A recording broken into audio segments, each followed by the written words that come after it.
Hello, and welcome to episode 32 of Fables from the Pickled Quipper, where last we left off, the hand of Adis had found a mysterious, slightly smelly puddle.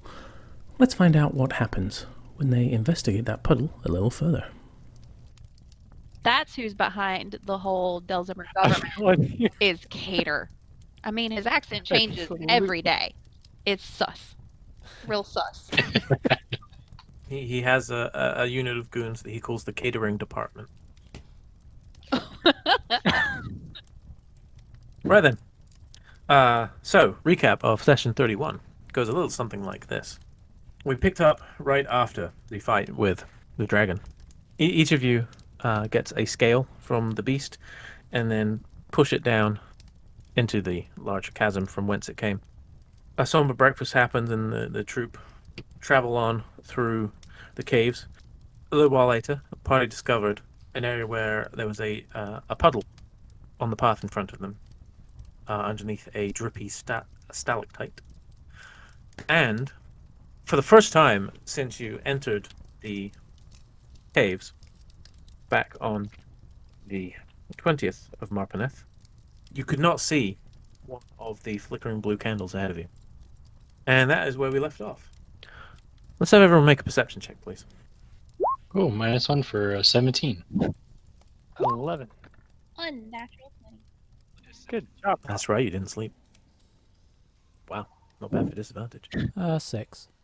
As you're sort of gathering to look at this puddle, you hear up ahead a faint whistle. You hear something that sounds a little bit like, huh? And then think you hear some footsteps, but it's almost imperceptible. It's right on the edge of what you can hear. We don't see anything, right? You're saying it's there's no candle or no light up front? Correct.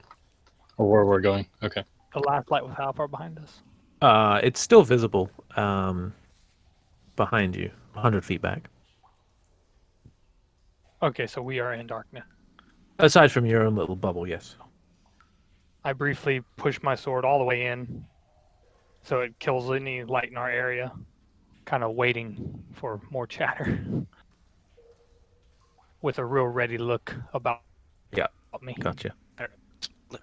After a couple of seconds, we don't hear anything else, right?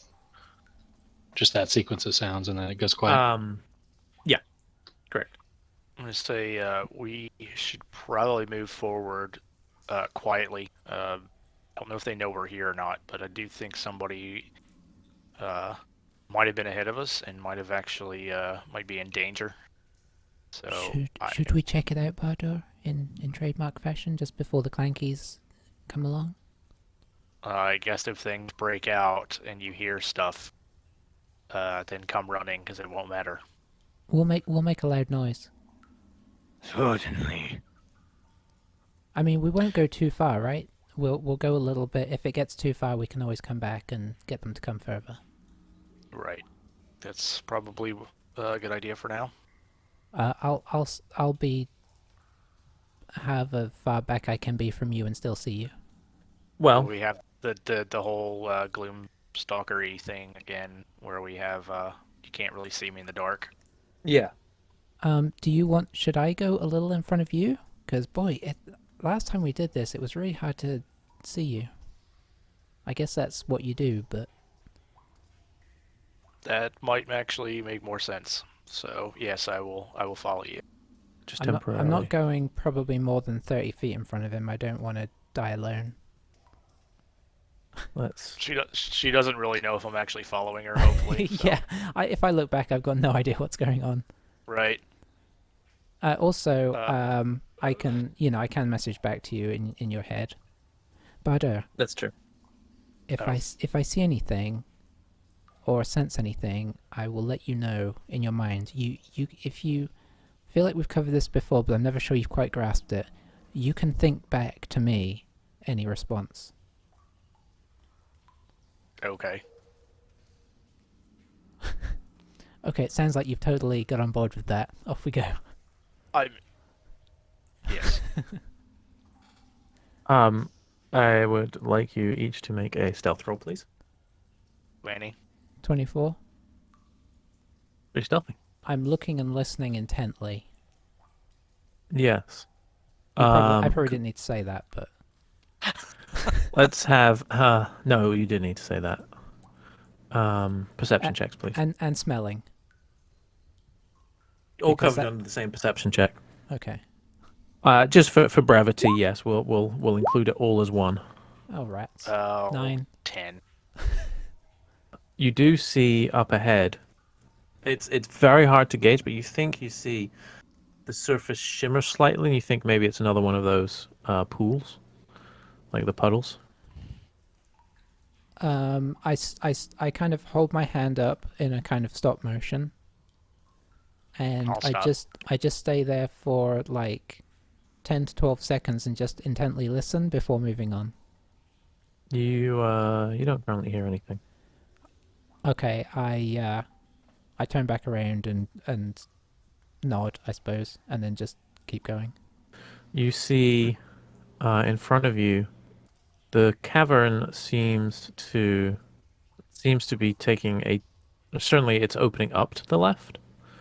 There's the puddly area off to the right that you can see a little bit better now. Seems about similar size to the other one.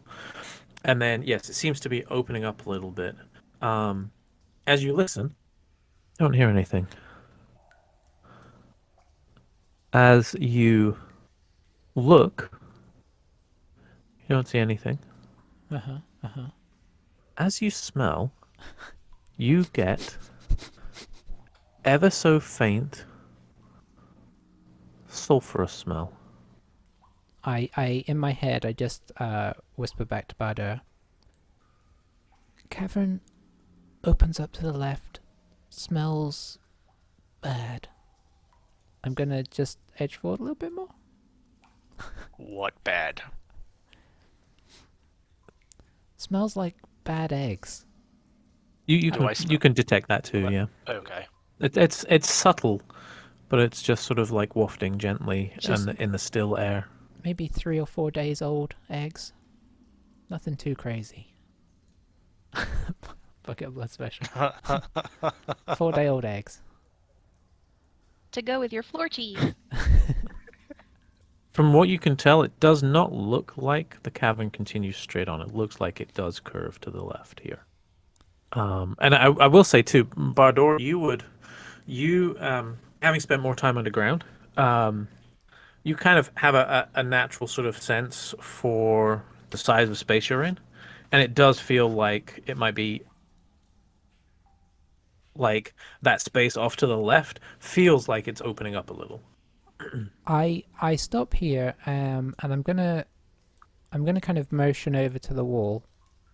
I'm just gonna kind of come over to beside the wall. And I will just- follow. I just messaged to Badr. I'm just gonna try something real fast. I'm gonna use Druidcraft to make the sound of a woodland bird. What sort of bird? I would say We A could be lower- here all night. I would say a Lower Dales Junco. Oh, good lord. Something that Okay. you wouldn't Check expect the show to notes hear. for an image of Yeah. whatever. Whatever that Rich might just said. be. Something Rich, that you you wouldn't better find, expect like, to an hear in a cave. When you do your audio edits, you better find an audio file for this. The still caves are suddenly filled with the sound of birdsong, of a Lower Dales junco. Yes, we're going to create a whole new ornithological species list in this game. Right? Yeah, oh, yeah, absolutely. 5 Excellent. It's happening as we speak. I'll be honest, I'm really disappointed by the lack of ornithological data for Faerun. Yeah, we got to sort this how out, we- man. Like, there's if it's not a monster, people don't seem to care. Yeah, That is wrong. not for long. This will be our niche because of you two. Love it. Told you we'd be here all night. Claire Cassette Silverius, you are you're quite a long way back. You cannot see either of them. All of a sudden, you hear that shrill trill, and it is surprisingly loud. Eska and Bardor, you kind of wait and listen. Nothing. I just shrug back at Bardur and say, do we go on? Do we go back? Cassette, hearing that, would start getting concerned, and she can't really see well, so she's going to kind of nudge Silverius kind of to go forward a little bit. What kind of a nudge did she give Silvarius? Just like She kind of like... a wordless nudge? No, Or like no. She kind of like gets up behind him and just kind of like nudges her shield, kind of like gently, like, I think we should get closer. That wasn't a signal, was it? Oh, We didn't really... I forgot I said we were going to make noise for a signal. I don't hear anything else, but was that a call for help, you think? Good lord. Claire, make a nature check. Oh god. Eska's continued miscommunication. Yeah. 21, Oh, surprisingly. So, Eska, Mm-hmm. what type of bird call was that? Was it a mating call? Was it an alarm call? Was it just a contact communication? It would have been the song. It would have been. So I suppose. I guess that's probably closest to mating song, really. Okay. So, Claire, you know that was like the song of a bird on habitat, like looking for love.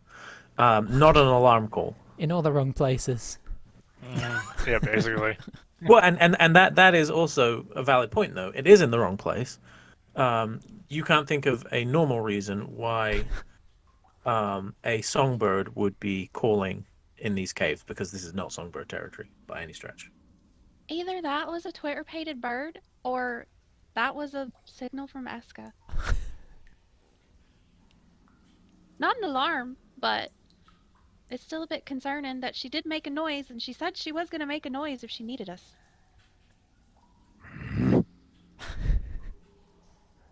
I unsheath my sword all the way. The light spell. Was that 2020? I like the idea that we're crouched really stealthily around behind these rocks and everybody else just charges past us in this huge halo of light. Light and clanking armor. Yeah. And... Crying out a battle cry, don't worry, we're here.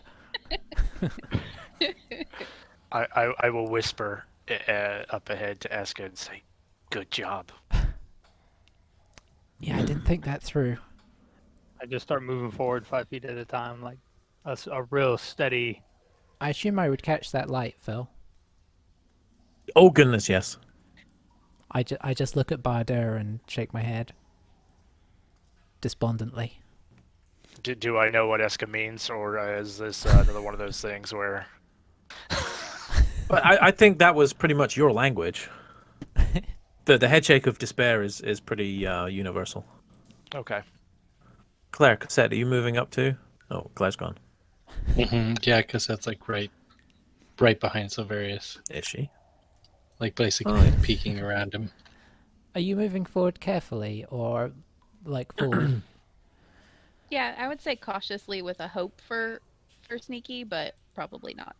Definitely like shield up, sword in front, like making sure that nothing's like gonna come barreling out of the dark. But Claire has her don't know hammer much. and shield out, but her arms are kind of like chicken winging out from her side, so they don't scrape the scale mail as she's trying to softly tiptoe. Okay.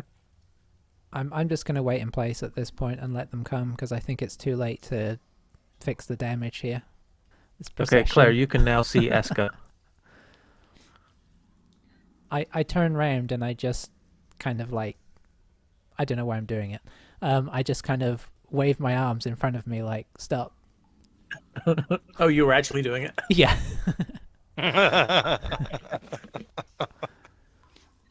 Claire just about kinda, like, as effectively as whisper Eska yells. normally does. She whisper yells to Eska, Was that the signal? Just shakes her head. Aggressively. Not aggressively in the sense of with aggressive purpose, but just so that you can see it. You can now all see Eska, and you can kind of make out where Bardur is in the dim light. I guess I'll drop back, seeing as nothing seems to be happening, and just saying, we didn't, just like quietly, we didn't see anything or anyone up ahead, but the corridor does, or the whatever you want to call this, bends around to the left and opens up. I made the sound there to see if anything responded to it, and I guess it did, but not what I was hoping. Apologies for the confusion. Maybe in the future we could agree on a noise before you sneak off. That would have been appropriate.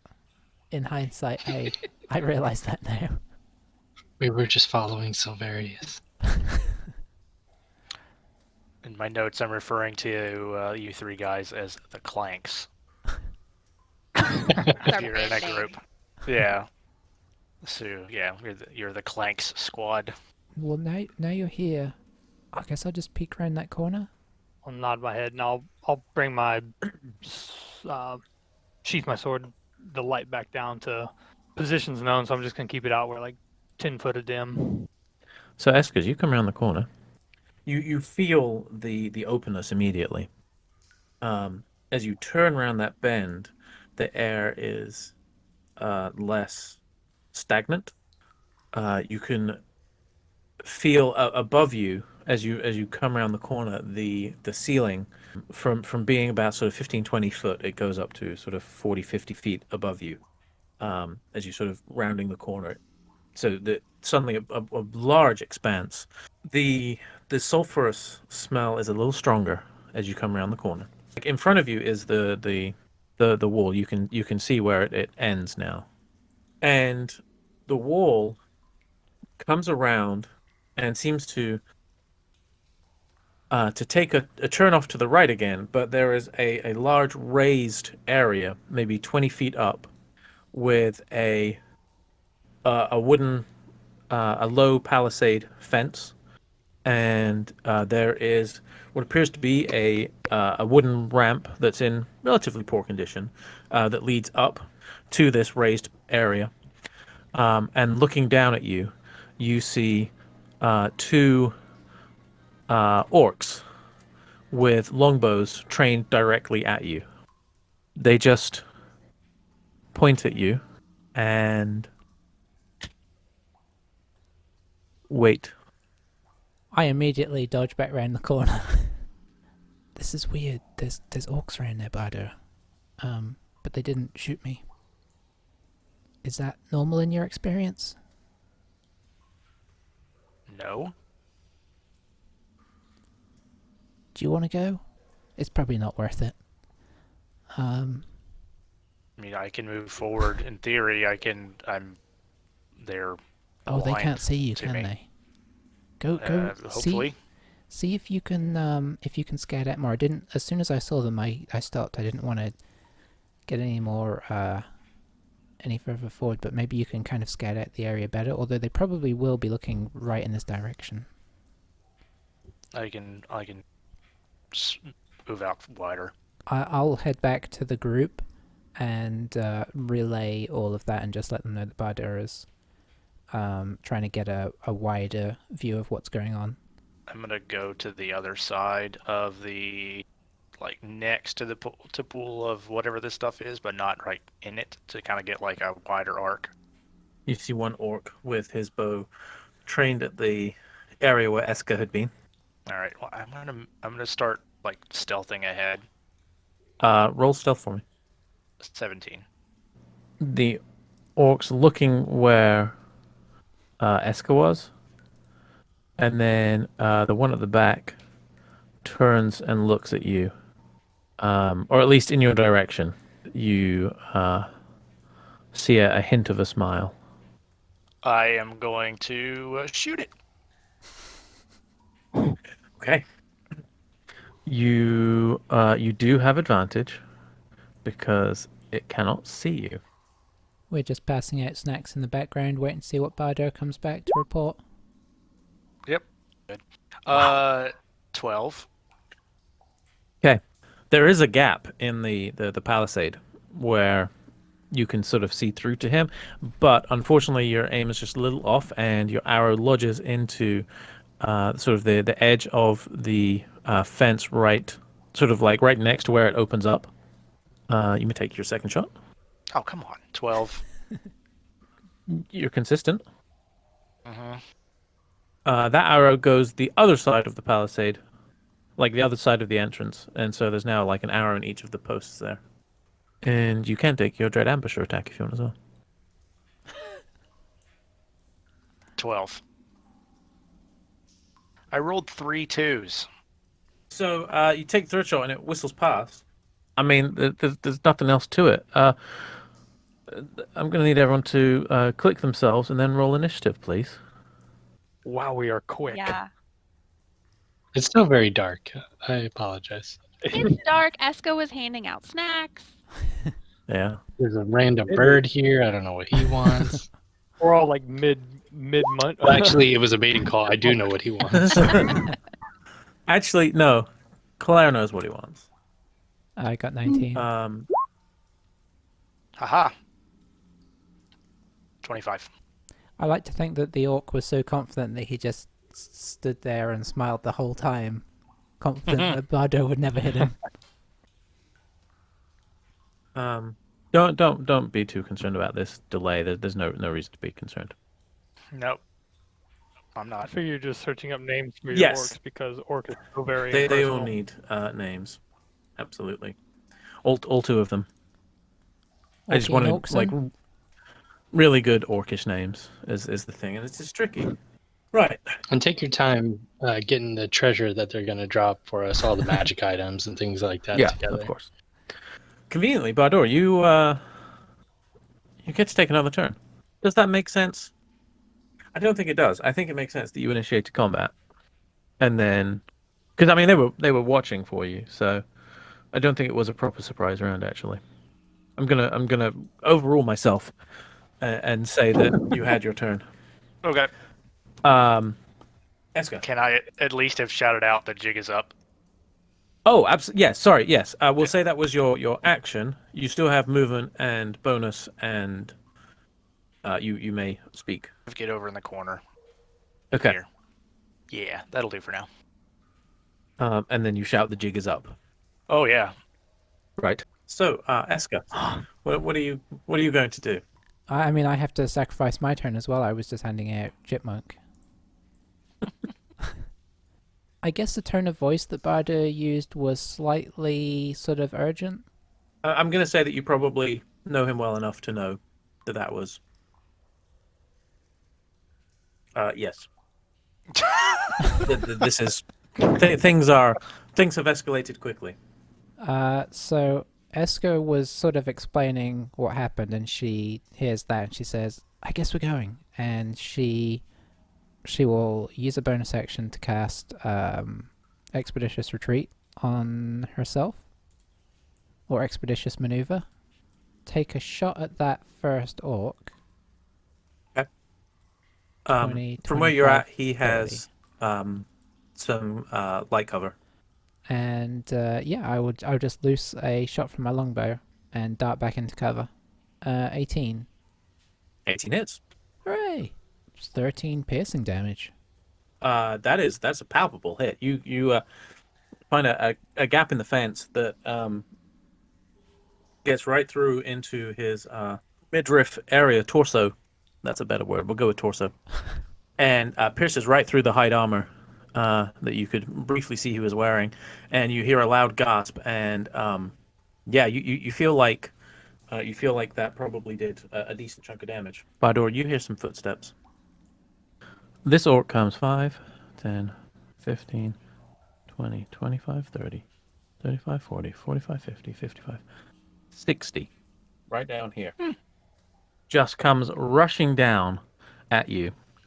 And he takes a shot with his longbow as he runs. Does he see me? Interesting point. I forgot that he can't see you. let me amend.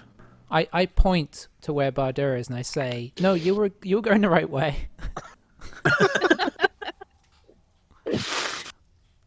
So he rounds the corner, and takes a shot at you, Eska. As he rounds the corner.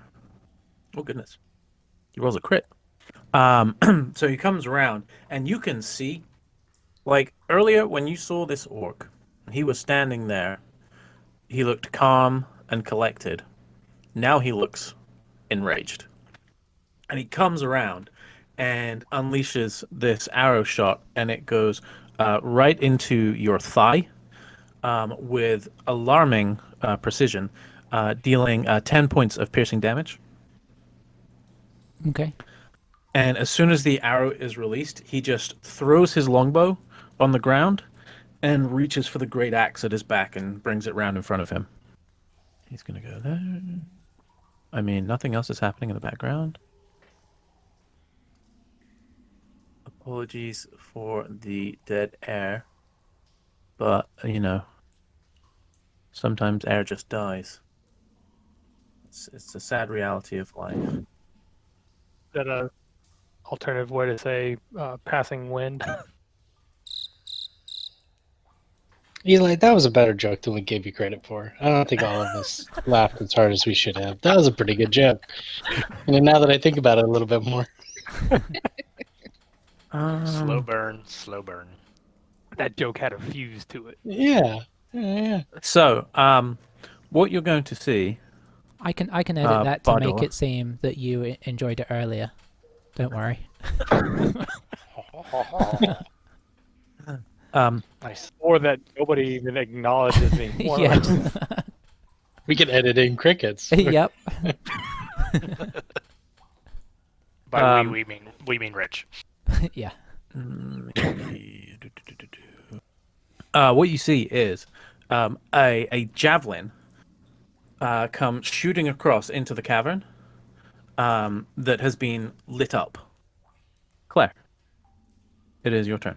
She is going to cast Bless on Cassette, Silverius, and Eska. Severus Cosette, you can go. So, just to... Right now, neither of you can see the orc. But you do see... You saw Eska take that hit. You cannot see Bardur, but you can see this light suddenly emanating. You heard the clattering, and you see the light sort of filling the space behind the orc. Well, behind where Eska is, I suppose, since you can't see the orc. I can't say it's behind the orc. That doesn't make sense. I hear the noises, and then light erupts, and Eska's standing there with an arrow in her leg. Visibly. He got me. So Varius, he draw my sword completely, and not knowing what is visible yet, I just start moving towards Eska. Okay. 25. You can now definitely see an orc, just right around the edge of the wall to your left. There's an orc holding a great axe, looking frothy in the face. All right, yeah. So he's gonna reach his sword out from pommel to the blade tip. This like blue energy shoots up the sword as he's pointing it at the orc, and a ray of frost shoots out of his blade, just between Eska and the wall. 16. 16 hits. 12 cold damage. Okay. So yeah, this bolt of blue comes, hits him square in the chest, and you see the armor freeze, and he gasps and looks very unhappy with life. Cassette. So she's going to draw a javelin and move up about 20 feet, and she sees Silverius and Eska and right up against the wall, and she can maybe see the orc. Yeah, she can see the orc, but it's just kind of a, I don't know, she kind of like goes to like throw and isn't really confident with the angle, so she kind of moves a little bit, throws one by Eska's right ear at the orc. Well, we'll see if it goes by her ear or not. Let's see, yeah. It's a blessed javelin, keep that in mind. Oh, that's true. That helps.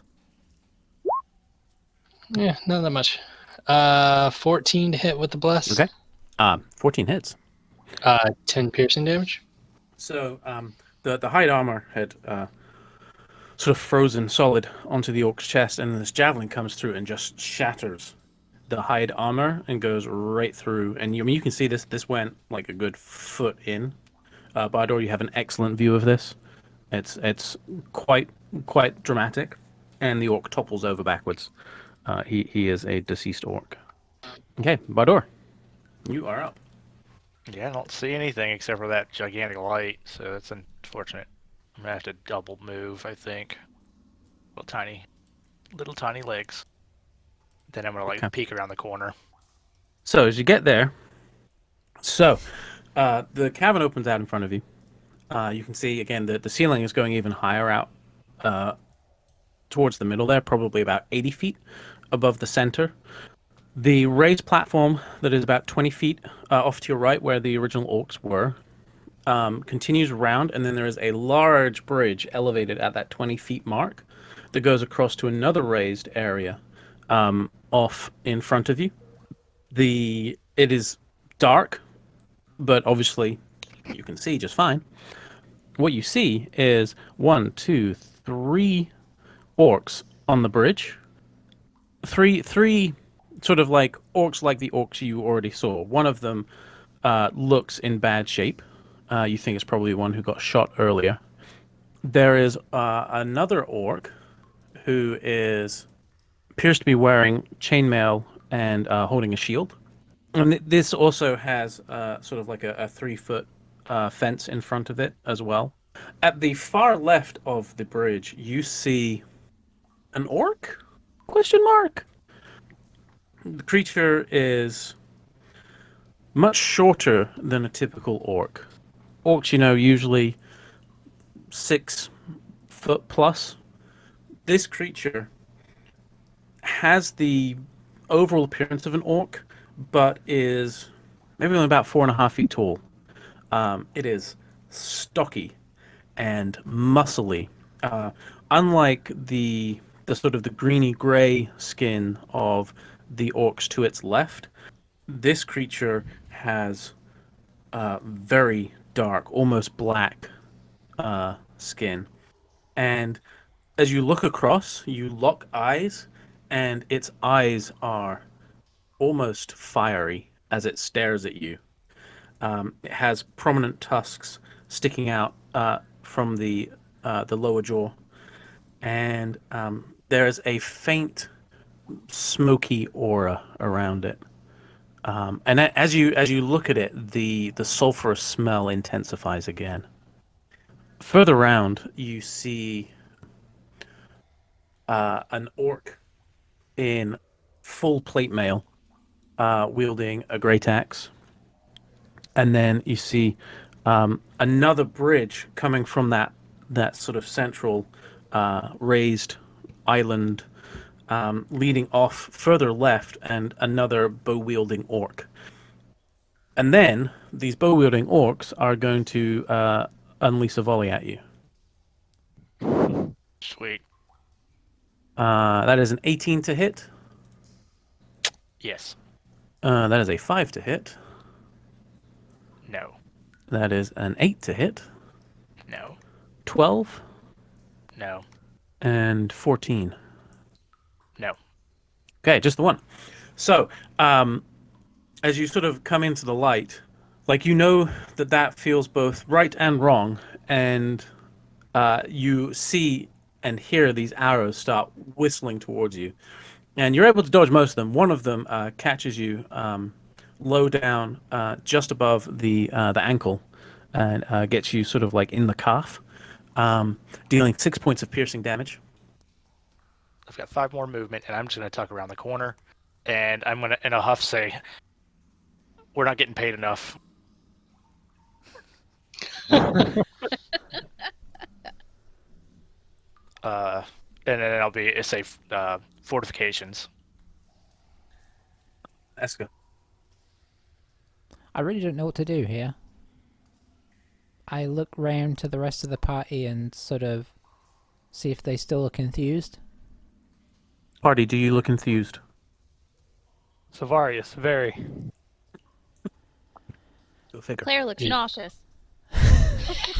Everyone's complaints typed so far. Yeah, Cassette hasn't seen around the corner, so she's fired up. All right, seeing that fire in the two fighters, I say, okay, let's try something. She will grasp the amulet at her neck and kind of, I guess, swing her arm out, passing by both Silverius and Cosette, and there'll be like a pulse of energy, and she will twin cast haste, so that you guys are both hasted. And I'll drop expeditious retreat, and I'll say, go get him. And just temporarily, I will duck round the corner there. That's what, 3 sorcery points to Yeah, I'm blowing them twin all. cast because it's per level, right? Yeah. Okay. So Varys Cosette, you feel enlivened. You feel really good right now. Yeah. So yeah, double speed, +2 AC, advantage on dex saving throws, and additional action. Holy, I forgot how great haste. Haste is amazing. And What was big spell. Yeah, okay. Big Cool. spell. Especially twin casting is just Yeah, now I need beautiful. to go delete all my sorcery points and spell slots. But guys, get in there. Anything else, Eska? No, she sort of like, there's that flare of energy, and there's that kind of slight flecking of ice up her hands, and she just for momentarily, she kind of slumps against the wall. And so Varys and Cosette, as you sort of like breathe in and you feel invigorated, your breath, you can see it in front of you, it actually kind of comes out a little bit like when you are like it's a really cold day and you can see your breath, it's kind of like that. I guess I should check if you guys are willing. It does say the target is a willing creature. That's why I didn't cast it on Bardo.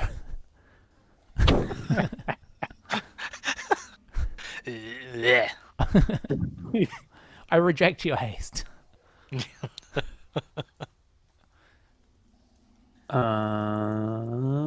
Claire. Okay, I am actually going to use dash for my action since she's so far back. No, I'm gonna go ahead and cast a spiritual weapon. Just at its regular old level 2. Alright. But since no one's near him, he's just gonna hang out there. Cosette and Silverius. All right, feeling invigorated. I assume that we just saw a bunch of arrows come.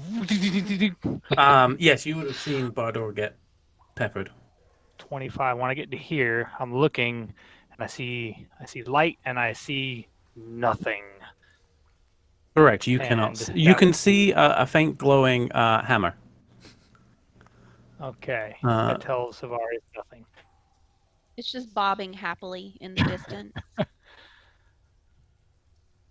There's a pause till Savaris, and he looks to Bardur. He's just like, well. And he touches one of Bardur's arrows, and Bardur's arrow lights up. And then the thing on the ground light up. What is that? That's a javelin. Javelin. And then realizing that's a javelin, I'm going to move up to it. Yep. Grab the javelin and throw it as hard as I can towards the hammer. Okay. As you get out there, this may not surprise you, but you are going to get some arrows coming your way. Fair call. What's your AC now that you have +2? Up to 20 current. Oh, 22. Okay. That is a 10 to hit. That is a 22. Huzzah! Boo. That is a 5.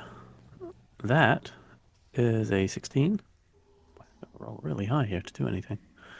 That is 21. And that is a 12. So, once again, this barrage of arrows comes flying through. You hear it long before you see it, and you don't really see it. It's just you're moving so fast, and you do still have the shield up, correct, in your offhand. Yes. And so, without even really realizing what's happening, you kind of spidey sense, and your shield sweeps across to the left. The first shot goes whistles past you to your sort of to your right, and you kind of are aware of these other ones coming in from your left. So you sort of swing the shield around and block 4 of the arrows. Unfortunately, there was one more from the right that you didn't catch, and that one does slip through a chink in your armor, dealing 7 piercing damage. And then I guess make an attack roll to throw the javelin. Be 16. Don't forget. Oh, and you are Plus. blessed, yeah. Hashtag bless. Mm. That's unnatural Okay. 20. The bridge there. That was beautiful. I was I was like, okay, I'm gonna do this. I'm gonna do this. I'm like, if I run around the corner, I'm not gonna see fish. It's funny because it's true.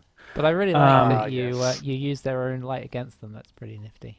You can see now everybody on the bridge. At least on one of the bridges.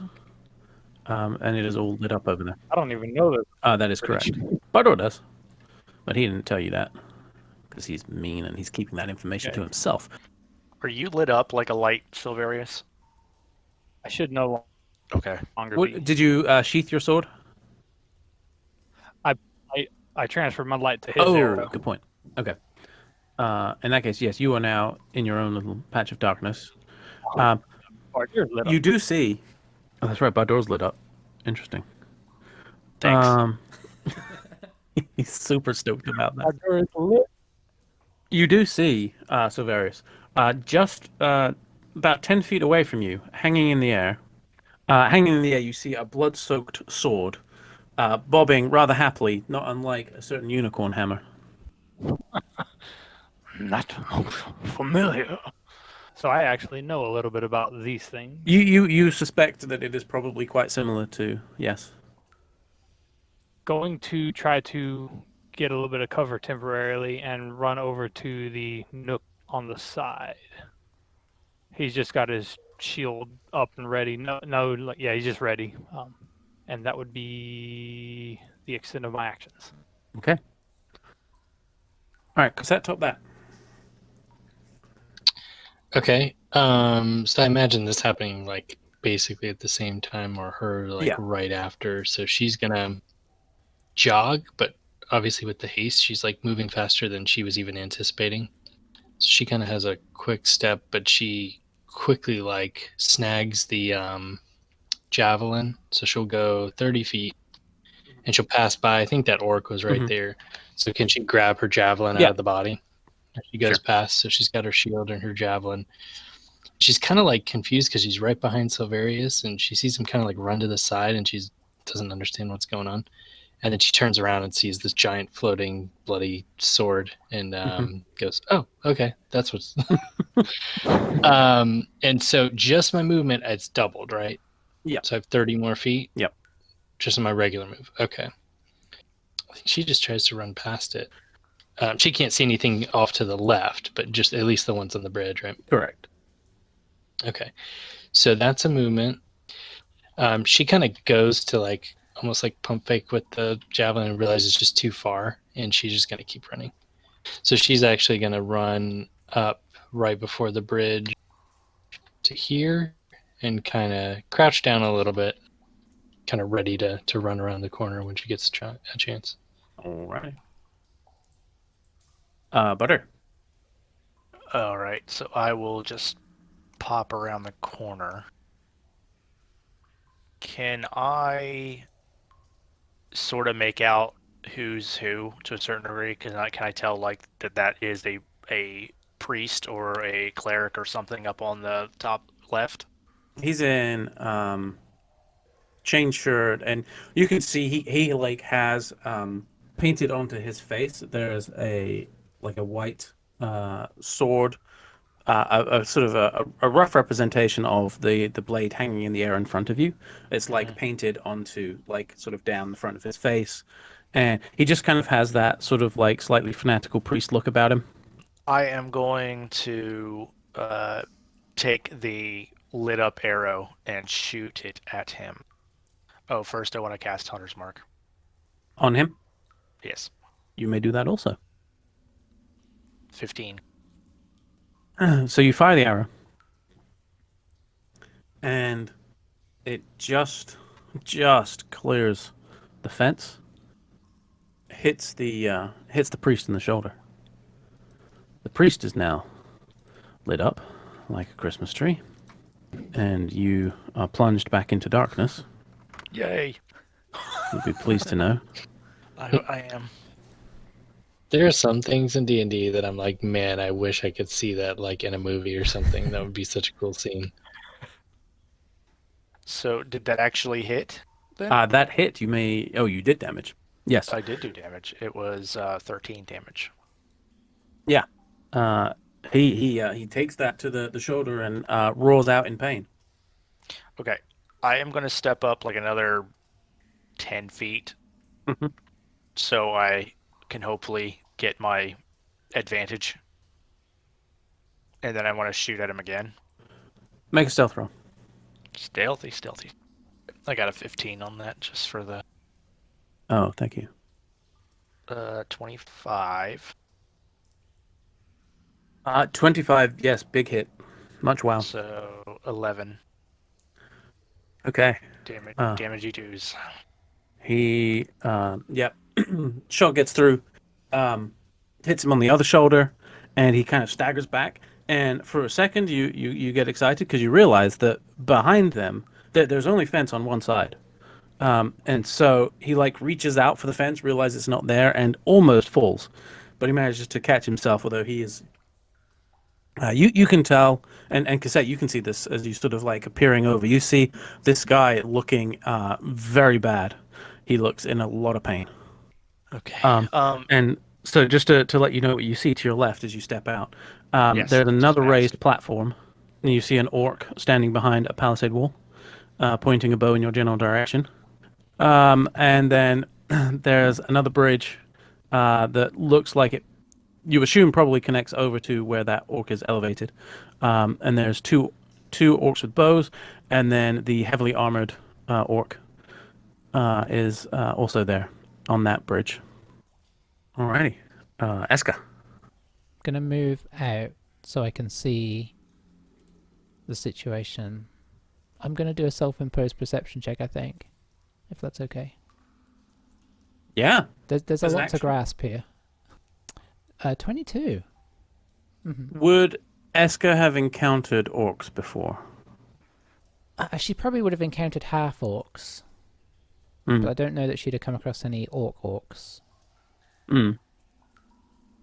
I don't think she recognizes necessarily orc society. Right. That's kind of what I was thinking too. Like you can tell heavily armored versus not heavily armored. Yeah, I think Obviously. I think maybe I would just use that as enough to maybe perceive which, recognize the one that I shot before, maybe, and shoot at them again. Yeah. It's pretty easy. He's got 2 arrows sticking out of him. Or no, it was just the one, wasn't it? But it was one very effective I arrow. just did the one. So she's just going to pop off another arrow in his general vicinity. Do you want to aim at him or just near him? I will aim actually directly at him. Oh, okay. That seems smart.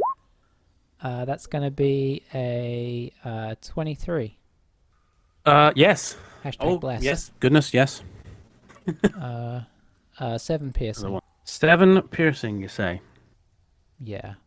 What happens is you loose your arrow, and it hits the guy right in the just right here, underneath the jaw, but very much in the neck. And he sort of clutches at it, topples backwards over the end, and there's a very sickening thud as he falls to the ground. Satisfied, Eska, and seeing how many more orcs there are, Eska retreats hastily. Seems fair. And tries to hide Would you behind Claire. say Expeditiously? Expeditious. I wish I could retreat expeditiously, but I can't anymore, unfortunately. Next up is the Orc Blade of Ilneval, and it is going to, for its bonus action, be aggressive, which Oh, lets dear. it move its speed as a bonus action towards a hostile creature.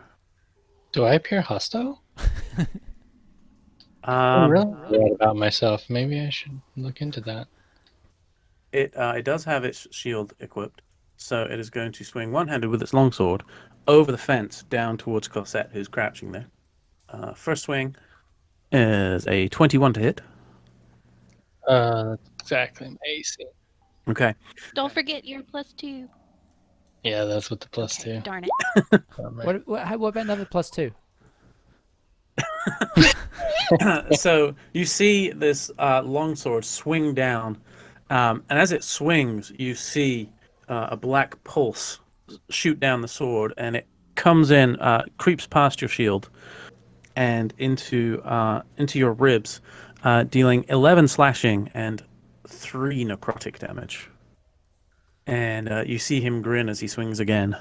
This time, just a 15. You are able to get the shield up in time, but you wince in pain as you feel this dark energy in the wound. The heavily armored guy is going to go 5, and then he's going to slide down the ladder in dramatic fashion. So he's now on the lower ground, using just a small amount of movement to get down the ladder. He's going to put his great axe in one hand, and he's just going to wait holding his javelin. The orcs, on the other hand, wow, right now they only have one target that they can see. Cassette, you now have an effective 23 AC, because you do have protection from these shots. But since the orc... you know what? Let's think about it. These two orcs are going to shoot at you. This guy got a 22. And this guy got a 7. Yeah. So the two on the bridge take shots at you and miss. The other 3, Cosette, you think are going to shoot at you, but you see them just ready the bows. Then the stout guy on the bridge looks around and starts laughing.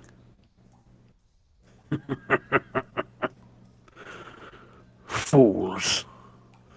And then he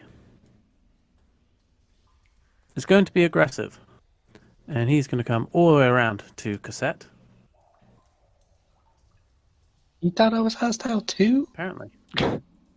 And now up Really close, gave it impression. he is like... So, like I said, he's only like 4.5 foot. Facially, quite orcish. This, like I said, the skin is almost jet black. Up close, the sulfurous smell is incredibly strong. You've not encountered anything like this, but you are feeling the evil just exuding from this being as it stares at you with its fiery eyes. It utters something very impolite in Abyssal and swings at you with its greatsword. 15 to hit. Nope. So it deflects away off the shield. And then it reaches out and tries to bite at you with its big tusks. What the That hell? Just put your is hand a- on his forehead. You try to put your hand on its forehead. That's a 23 to hit. It bites your hand. Chomps through your gauntlet and deals 8 piercing damage. Okay. Really didn't think they could get me. That was kind of a cool maneuver they had. Silverius, you see a large, bloody sword start hovering towards you.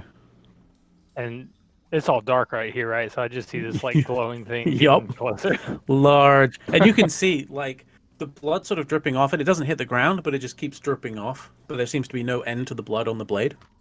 Cosette, you hear what sounds like a prayer being uttered in the distance. You're the only one close enough who could probably hear that. Claire, it's over to you. Can she see the sword as it Oh yeah, floats around? it glows past the eerily, wall? much like your own hammer. So, seeing how familiar it looks, she is going to cast Dispel Magic on it. So if it is a third level or lower spell, it just ends. If it's not, then I need to roll for it. What do you have, like a symbol, holy symbol? Yeah, she has the one that's embedded in her shield, and then she also wears a second one around her neck. Mm-hmm. So you kind of grab at the one around your neck and just utter a prayer to LaRue. And just briefly, you feel like you almost see like a little unicorn gallop up and like headbutt the sword out the way, and it just disappears. And there's a tiny little rainbow sparks as it disappears. She like mutters under her breath, "That's my trick." And she's going to hoof it over here in front of Silvarius, kind of against the wall. Okay, as you clank, you hear the sound of arrows flying through the air. Hey, does a 15 hit? No. Okay, that was my best. They can't see you, but they can certainly hear you. So they aim where they think you're at, and Silverius, you hear arrows skidding on the floor behind you as the orcs try to unleash a volley towards Claire, but they are unable to succeed. Cosette, you are up.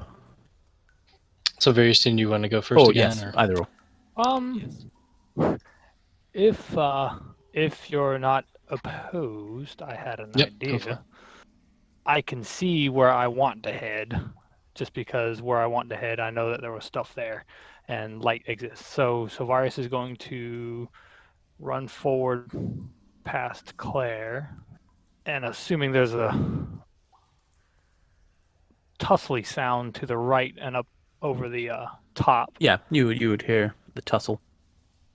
And all this is just like a light fence, right? So I can see the orc blade of El Naval and Rashnar. And okay. Yeah, Fractionar is on the side that you are.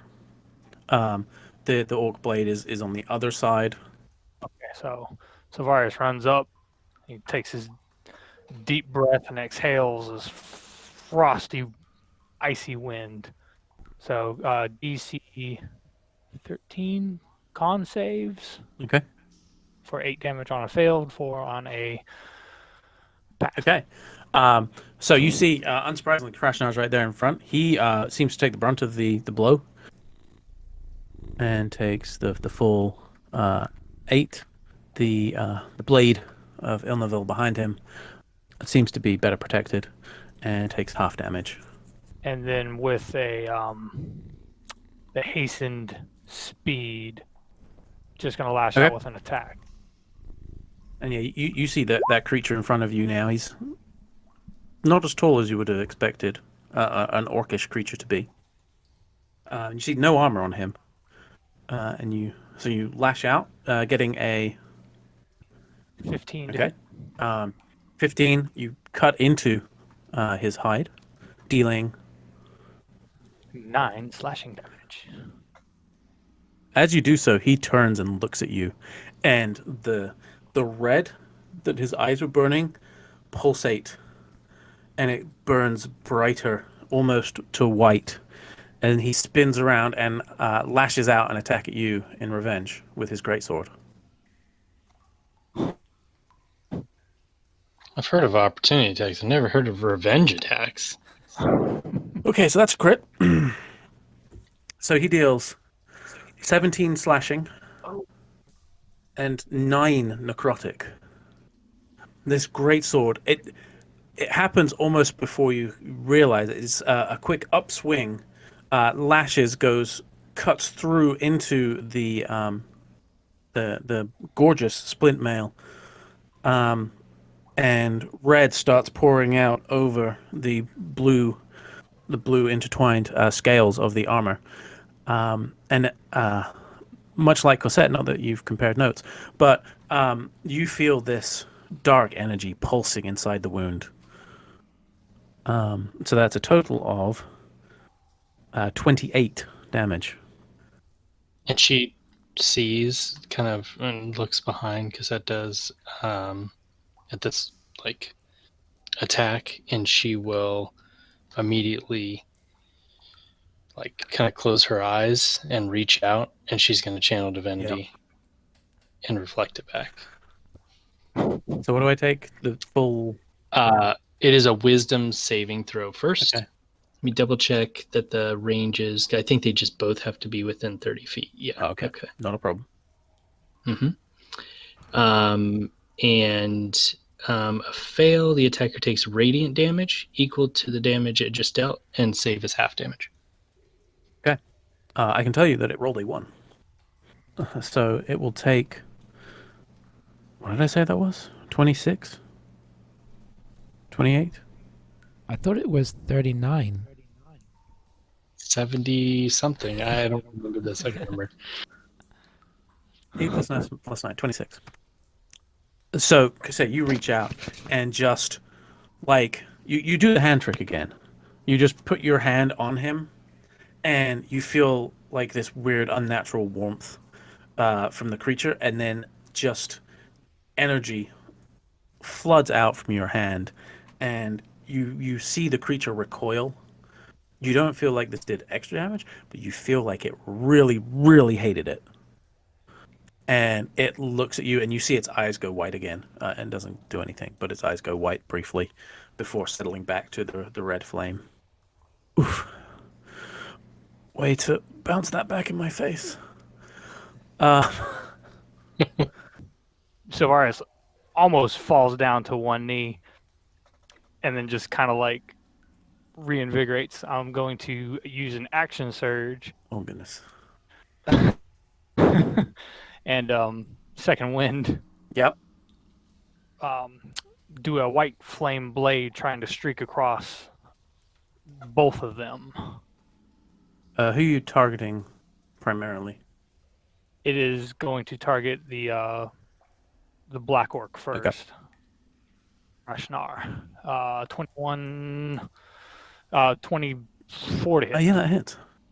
4 slashing, 5 fire damage on Rashnar, and 5 fire damage on orc. As the flames lick up Rashnar, you feel like they're perhaps not cutting through as well as you might expect. The slashing damage did regular damage, but you feel like the fire probably didn't quite do as much as you might have hoped. The orc blade of Ilmavel took full damage from the fire. And in a hastened speed, I'm going to use my extra attack to... I'm still really mad at Rashnar. Kind of pull back and go in for a thrust. 11 to hit. He just swings around the greatsword in time to deflect the blow away. Gonna look at Cosette and... We are certainly in deep. Cassette. So she should definitely be scared, but she's actually just kind of her training takes over, and so she just stabs out with the javelin she got in her hand. At same stats for the attack, right? Yeah.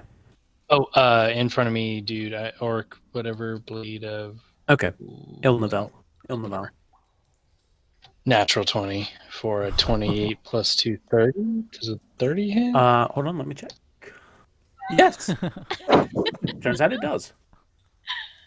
And she is going to, because this counts as a melee hit, so she's going to do Divine Smite. So what is that? 12, 25. Oh, so you just thrust over towards the orc blade of Ilmaval. He tries to get the shield up, but you're sort of prepared for that and just find the right angle, jab into the rib cage, and then pulsate your pure radiant energy into him, and he screeches in pain. And he's looking a little bad. He's looking a little unhappy with life.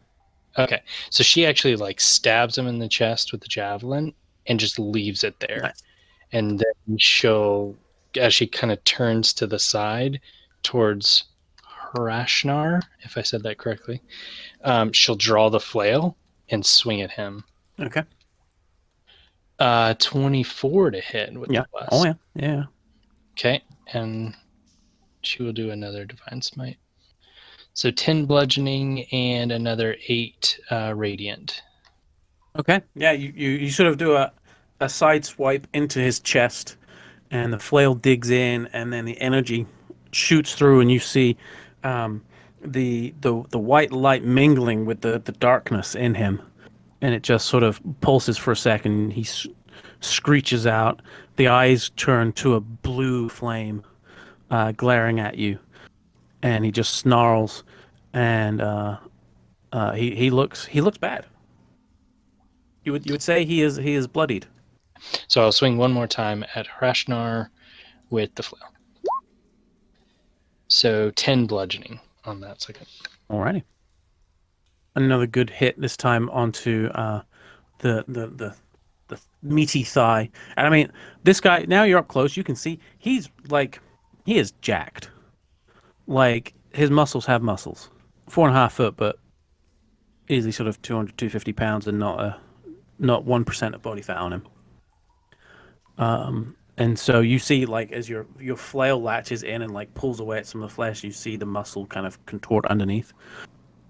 Is it like he's just unnaturally, or is it like, does he seem to be magically enhanced, or is I just Interesting can't question. Not really able to discern that in the heat of battle right now, unless you stop and take some sort of action to decide. Yeah. Potter. I'm gonna change my hunter's mark over to that orc that jumped down. Unfortunately, you can't. They have to die in order for you to Oh, is that? remark. Then I'm just going to shoot at this guy. Oh, that's mean-spirited. Yes. Do I have advantage on that one? You do. Okay. 28 hits. And yeah, you send a shot through. He tries to get the shield in place in time, but fails miserably. And the arrow is able to get through and hits him on his shield arm. 9 piercing. Make a stealth roll for me. 13. Eska. Eska will pop her head out, looking towards where the crux of the combat is happening. Can I see the bad guys? Because they're elevated quite high up above you, and then they're far back, you do not have an angle where you could see them right now. On another, now that I'm back around the corner, on another scattering, can I see that the guy that jumped off the bridge? You can't see him at the moment. So you Okay, do I not don't have... think I would know to look for him, so Esther's gonna see that Claire's hammer kind of floating around, and she's just gonna aim through it at the orc up on the bridge. Okay. Just take a quick snapshot. Oh, natural 20 Nice. for a 31 Nice. total. Hits. 18 piercing. Okay. Yeah, you shoot through right under the clavicle. He topples forward over the fence and plummets and stops moving very quickly. Esker is shocked at her own precision and ducks back around the corner. Next up is the Orc Blade of Vilnaville. He's gonna swing at Severus with his longsword, one-handed. I'm going to use my reaction to impose disadvantage and kind of stick my shield out there. Okay. Well, there you go. You just ate that, so that's nice. Can you see that second one? Not unless they're both I see a 20. 20. That's all I see. Yeah. Oh, you couldn't see the first one. Good point. Well, I was hoping the next roll wasn't going to also be a 20. That's all. no. So you eat up a crit there. It's a 15 to hit. So I'm assuming.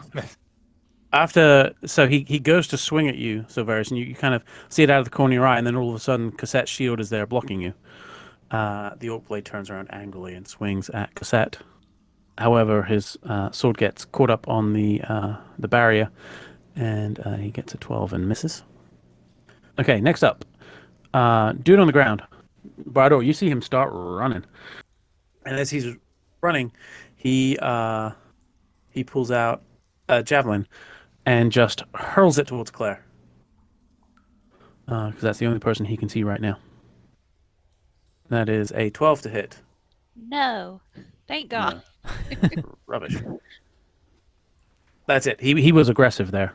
I don't know if you could tell, but he was very aggressive. The orc on the bridge who hasn't plummeted to his death is going to be aggressive. 5, 10, 15, 20, 25, 30. 5, Can somebody 10, throw 15. that light up javelin in Bardur so people stop attacking us? No. And as he runs across the bridge, he dispenses with his longbow, pulls out the great axe, and swings it towards Silveris' back. That is a 13 to hit. So he's running so hard that as he swings, he ends up just the blade turns and he ends up just sort of like smacking you in the back with not enough force to deal any damage. These two are going to take shots at Claire with their longbows. Wait, they can't see Claire. Can they? Hold on. Confirming. No, they can't see Claire. Yay. So they're gonna shoot at Silveris because he's got nothing blocking him. First one is a natural 1. Second one is a 12. The arrows fly harmlessly past and into the wall behind you, where there is a loud clattering. This guy down here is going to jump. He's going to make an athletics check. Okay. It's going to take half damage as he falls.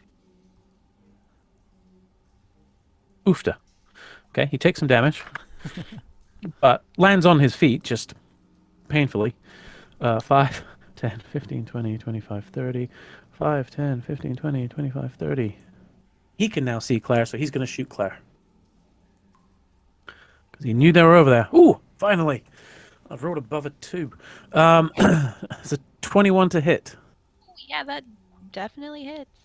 And that is 9 damage. As the arrow gets in right underneath the armpit. Shield wasn't quite raised where it needed to be. You weren't expecting the threat from over there, in fairness. And that's the end of the orcs. Rashnar. He is going to try and bite at Cassette again. Oh, natural 1. He tries to bite the hand again and just gets pure gauntlet, nothing else. And recoils angrily and swings his greatsword at Cosette for not having a tasty enough hand. Sorry about That is a 21 to hit. Oh, I know. exactly. That is 16 slashing damage and 6 necrotic damage as he brings this greatsword round in an angry arc underneath the flail arm into the waist, and you feel this dark blade slash into your flesh. Ow. And now, the Priest of Ilnaville. Severus, I'm going to need you to make a wisdom saving throw, please. Oh boy, my specialty. DC you are looking for is 13. And Bless does Ex- saving throws or ability? Yes. Saving throws. Saving throws. Oh no. Okay. Well, let's go ahead. Just because I can. That's a 4. You hear loud ringing in your ears and the muttering in Orcish that I don't know that you understand. So yes, he uses Toll Dead on you. Oof. Dealing 14 necrotic damage as the bells toll loudly in your ears. That sounds so much like Metallica. Meanwhile, Cassette next to you, you see a large bloody sword appear and swing at you and miss. That is a 19. to hit. But it bobs there menacingly. So there. Probably just barely deflected it. Yeah, I mean, you probably didn't even know about it. You just you feel it like hit you from behind, but there's no damage done. Okay, Claire, you are up. Ooh. Well, first off, poor little Hammer. He's gonna move here and then start his slow journey up. I mean, he could have been going up this whole time because you can go diagonally, so he could be at 20 feet already.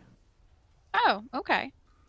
He's going to float over this way and take a swing at the priest. Actually, I've changed my mind. That's not fine. For a 19 to hit, Goodness, yes. 7 force damage. Alrighty. He takes a hammering to the head. Claire, if you will, make a concentration check for me too, because you did get shot. Yeah, I did just get remembered. shot a couple times. That's just a con, right? Yeah, just can't save. I think it's literally just the once so far Yeah. that I've actually managed to get you. 21. No problemo. Carry on. She is going to run up to the stairs and kind of just not go up them, but kind of try to tuck herself between like the lower stairs. But can she still see up the hill? Yes, from you here? could potentially see up there. Actually, with them being so far back, because it basically is like a flat cutoff at 20 foot up there. So if they were at the top of the ramp, you'd be able to see them. But with them being further back, they are out of range. What if she hops up onto the ramp? You can see like kind of what's happening over there, and depending on what you do, there's probably going to be some cover if you're doing like an attack. We're just gonna go for a tried and true firebolt. But who do I want to shoot it at? So many options. Bardo needs lighting up. Just saying. Set Bardor's backpack on fire. Yeah. I actually think she's gonna aim it at the guy behind her, the big guy. The one that ran at her aggressively. Yep. She did not appreciate that. Urog. Oh man. For a crit. What? Her Oh my fireball. gosh. Like, what? I had to That- hover over it to see if that but no, that's right. Oh my goodness. That's so much.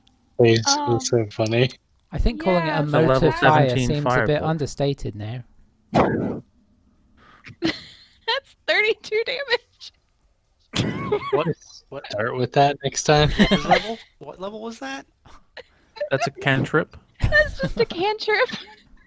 I didn't realize you had such a powerful spell repertoire. With You just you turn around and you're frustrated because you feel like blast was good and you know that that's helping, like deep down that's helping, but you've only just been able to hit something with the hammer, and you just get this little rage inside of you, and you go to do your firebolt, and as you go to cast it, instead of it coming out of like one finger, it comes out of 4 fingers, and these 4 little bolts just go and just incinerate this mean looking orc in plate mail.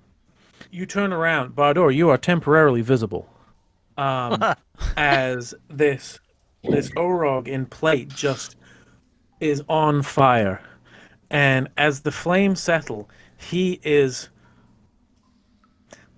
You remember Home Alone when Home Alone 2 when Marv gets electrocuted? He's yes. almost he's like basically at that point. His flesh is peeling off. He is tottering. There is smoke billowing off him. He is still just about standing, but he looks as close to death as you can.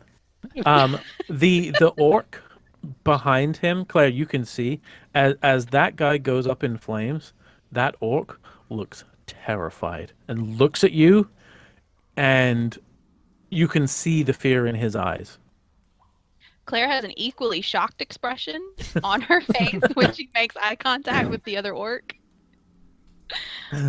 She's kind of just staring at her hand, like, how? Cassette and Silverius. Please don't forget you have healing potions.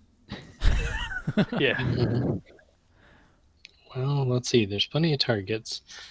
All right, I think I'm gonna cast Reach Out and cast Cure Wounds on Silverius. Okay.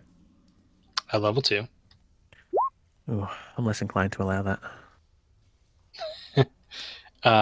14 total, is that Mhm. right? And then I will swing at Rashnar. Oof. Plus D4. What the bless? Oh, 13. You go to swing, and he is able to deflect it off with his greatsword. Silverius. I have a sword and shield in hand. If I drop my sword, Yep. I can pull out a potion and Yep. drink it as an action, Yes. right? Gonna do that. Okay. So that's gonna be 7 healing. Alrighty. My bonus action, he pops the potion and he like kicks his head back and drops the liquid down his throat and throws the potion. And then while his hand is extended out, the kind of frost crystals start appearing at the end of his hand again. And as he closes his hand, Bahamut's breath disappears out of his side sheath and appears into his hand.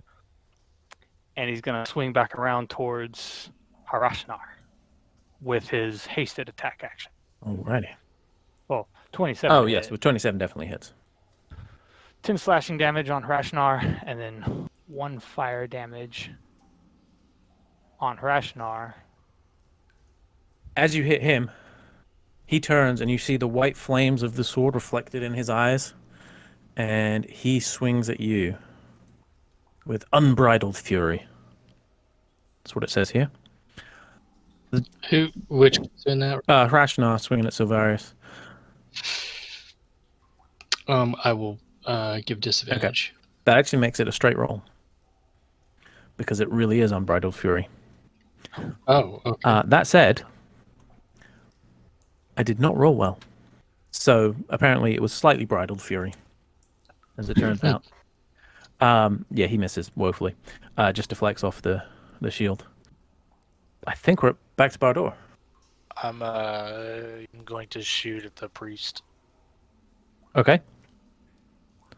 You may do so with advantage, because he don't know where you are. 15.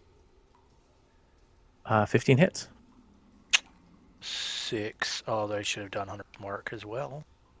3. So 9 total. Arrow comes in, hits him right around the hip, and he staggers again, nearly toppling over. He is looking gaunt and pale. 24 to hit. 24 hits. 9 damage. So you shoot, and this one just goes right into the middle of his chest. And Cassette, you hear a slight pop behind you, and turn briefly, and you see an absence of bloody greatsword floating in the air. The priest slumps down, and then slowly slides off the back of the bridge and tumbles. Sweet. I'm going to go back here and transfer my hunter's mark to that Orog fella. Eska. Eska moves to the corner here. And I guess now can see that Orog charging towards us. Oh yeah. How did you say it was looking? Just like death's door. And what's it wearing? Barely standing. Not to get too sexy here, but what's it wearing? It is wearing full plate armor. She was gonna launch off another shot, but seeing the people on the bridge kind of dwindling and the guy charging towards them, she actually moves over to him and just reflexively will sort of try and twist past his blade as she approaches and just like touch a hand to his side and cast Winter's Grasp. Oh, that would be 27 to hit. Oh, I think it's with advantage as well, It is, yes. just in case. Sure. Yes, 27 Well, to there you hit. How did I do that twice in a row? Well, you rolled a 16 twice is what you did. And a 4. Oh, that's true. You did roll a 4 twice. Poor guy is gonna be hell in his senses. He's real hot, and then suddenly he's gonna be real cold. And I think it's 2d8, 7 plus 1. So you reach out and touch. The ice just spreads out from your hand, quickly covering the plate. The intense heat, followed by the intense cool, causes the metal to splinter and shatter, impaling the Orog in splinters of metal, and he slumps at your feet, very much deceased. And that's all she can do. Alrighty. What blade? Yeah. Okay. He's just gonna swing at Cosette with his longsword. That's not gonna do it. It's a 14 to hit. That's not gonna do it. That's a 7. He just roars in frustration. The orc behind Silvarius is going to move over as he sees his colleagues coming towards him. He's going to swing at Silvarius's back with his great axe. Nope, that's a 10. These orcs are going to be aggressive. Oh, never mind. Can't get close enough. Okay, he's going to shoot at Silvarius. Nope, that's very bad. This guy's going to shoot at Cassette. That will be an extra defensive bonus. That's a 19. We know that's not good enough. This guy down here, he is going to be aggressive again. 5, 10, 15, 20, 25, 30. He's going to throw his bow on the ground. 5, he's going to swing at Eska with his great axe. 10 to hit. 10 will not hit. No, it will not. Okay, Krashnar. Disengage. And he's just going to look towards Cosette and Silvarius. Say, enough. Let us end this peacefully. And that's his action. Claire. Would Claire have heard him say that? Yeah, and that wasn't common. Okay. What is Harashnar's kind of look right now? Like, how is he looking beat down? Is he looking pretty okay still? He looks pretty beat down. Yeah, he looks like he's been in a heck of a fight, and I mean, there's a lot of. It's hard to say blood exactly because you can't really tell. I mean, he's black, and then there's liquid pouring out of him. Probably the best way to describe it from the wounds that Silvarius and Cassette have inflicted. It's a little hard to gauge anyway because he still has that slight, like, smoky aura. She is going to run up the ramp to the top of it, and seeing Cassette and Silvarius and having heard, I'm sure, the sound of their armor getting hit multiple times and all the accompanying grunts and groans that goes with it, and kind of still feeling like her whole body is like slightly buzzing from that firebolt that she cast. She is going to get a little determined look on her face, and she is going to cast Magic Missile at Rashnar. She's going to cast it at a level 2. Okay. So you stretch out your hand, and again the 4 fingers sort of light up, reminiscent of the firebolt for a second. Little rainbow-colored bolts streak towards, leaving like a rainbow trail behind them. Really, is what I was going for. Spiraling and swirling towards Rashnar. He just kind of turns and looks, and you see a look of steely determination in his face as they pepper him in the chest, and he slumps down, defeated. And Claire is definitely breathing hard. She doesn't quite look like her normal self. There's a little more sparkle and a little more confidence in her, and maybe just a slightly little bit of like twitchiness. Alrighty. Cosette and Silverius. You back to going first I after that? Eli's a little shocked. Silvarius kind of looks to Cosette a little bit. And he looks to Claire and he looks at Rational on the ground. And this is a tough one to gauge.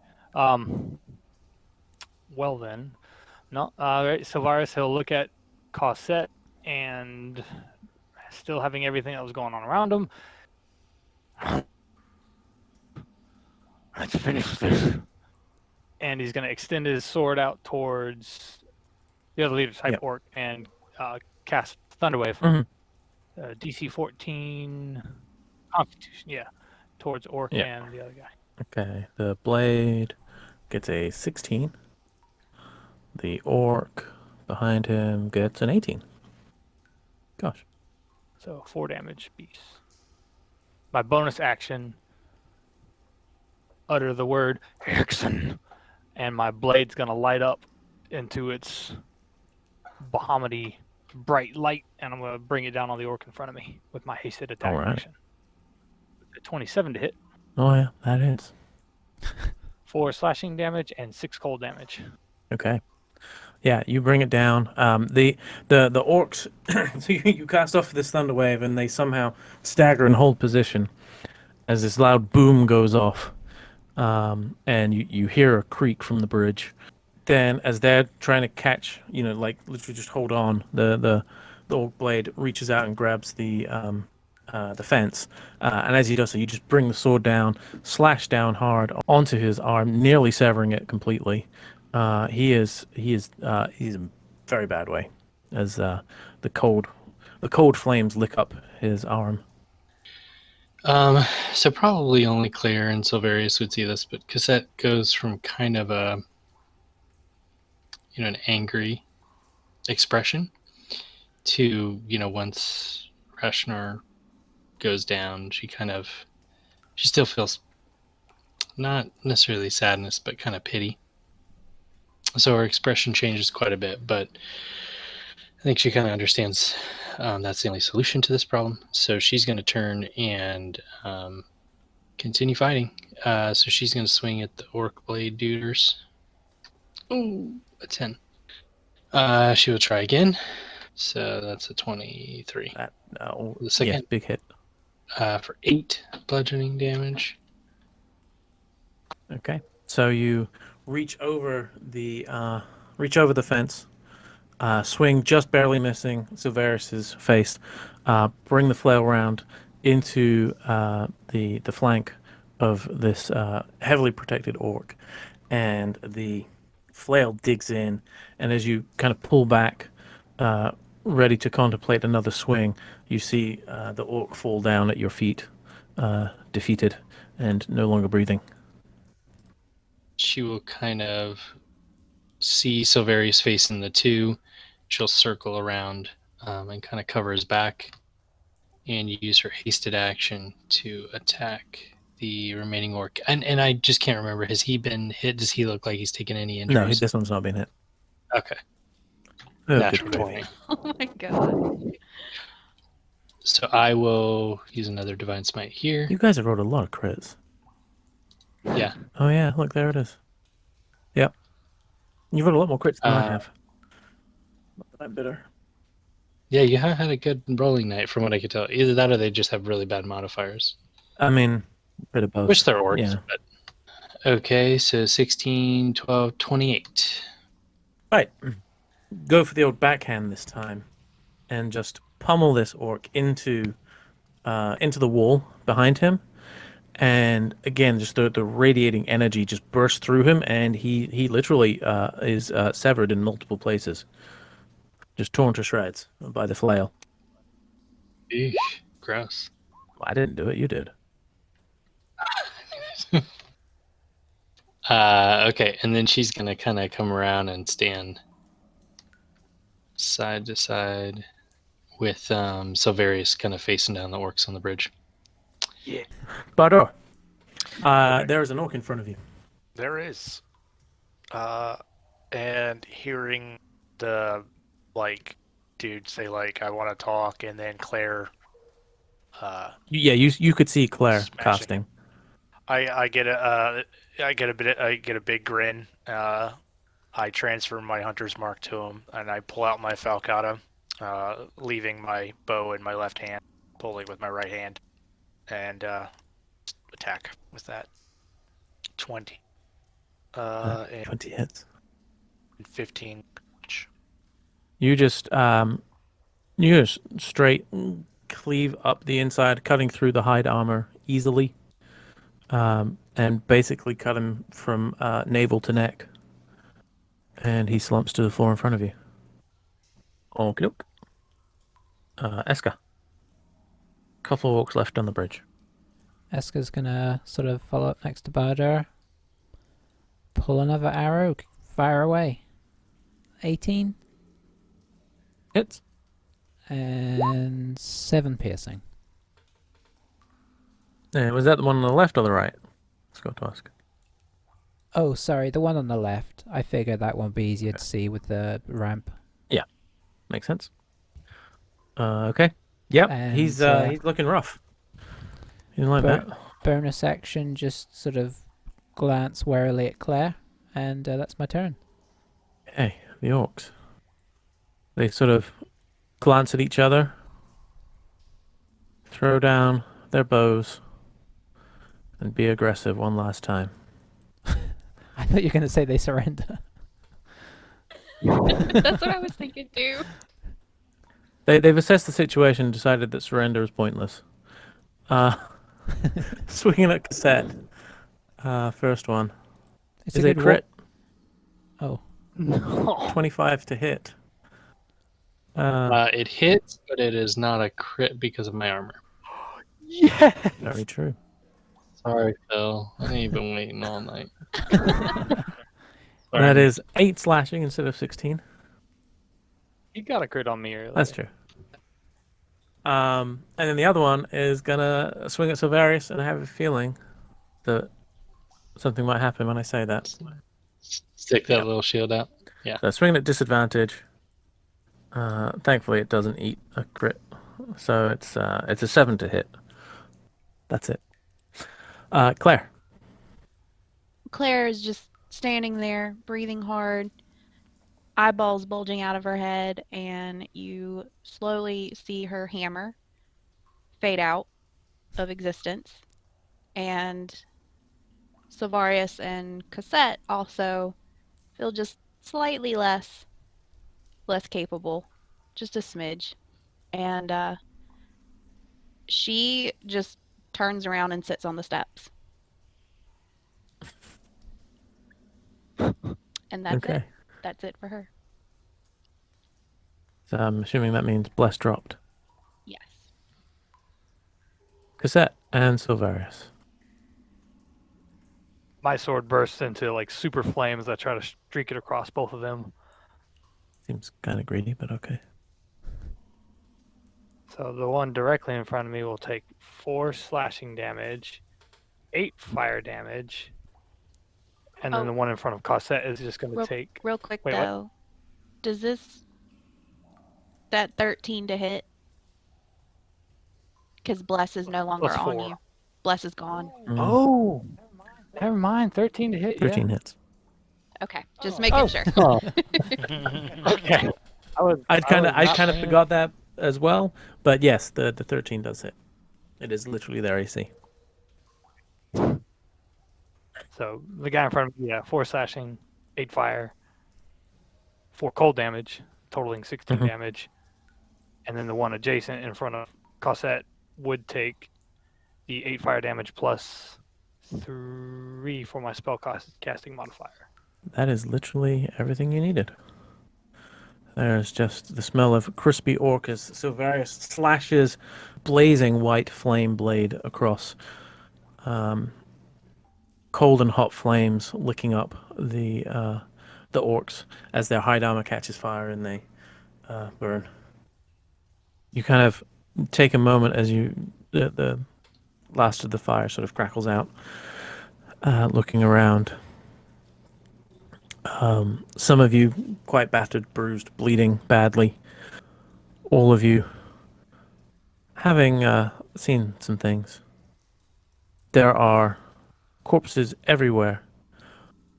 I say everywhere. So Varys, as you turn and you look to just sort of see Claire sitting at the top of the steps, you look to see the body of Hrashnar.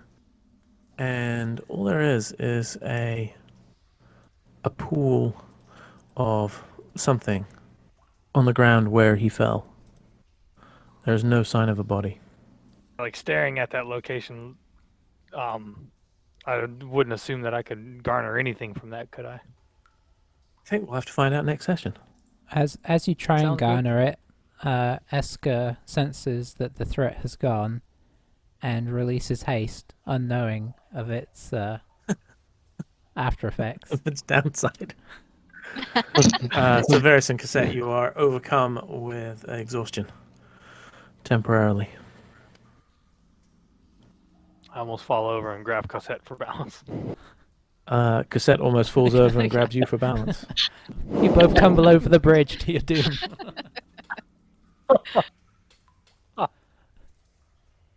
Reflected back at him.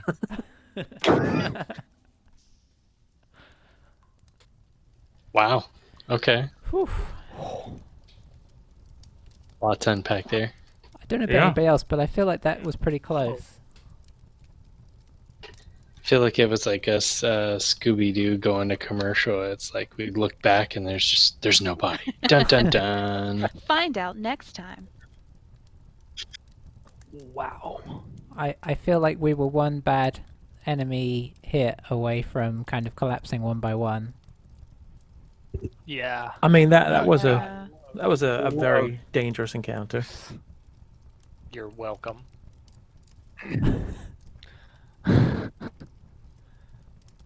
As I think that's 3 in a row. I think that fight was I think it was probably the fight that, at least in recent memory, that everybody did kind of their cool thing all together. And it was still a challenge, but I think we all kind of got to show our unique characters, which is really cool. And you're right. You guys needed all of your things. To pop off. That felt way intense. Yeah, that weirdly, when we came into that room and all the orcs were lit up, it felt potentially scarier than the young dragon. I don't know. It was just, the dragon was just one big target, and there was just so many of them in the room. It just felt super scary. What really scared me was when Cosette, like, rebuked the damage, and he was just like, meh. Yeah. I was like, oh. Yeah. Well, thanks for listening, everybody. Quite the encounter there with some sort of weird orc kind of thing, and then a bunch of other orc things. Whew, intense.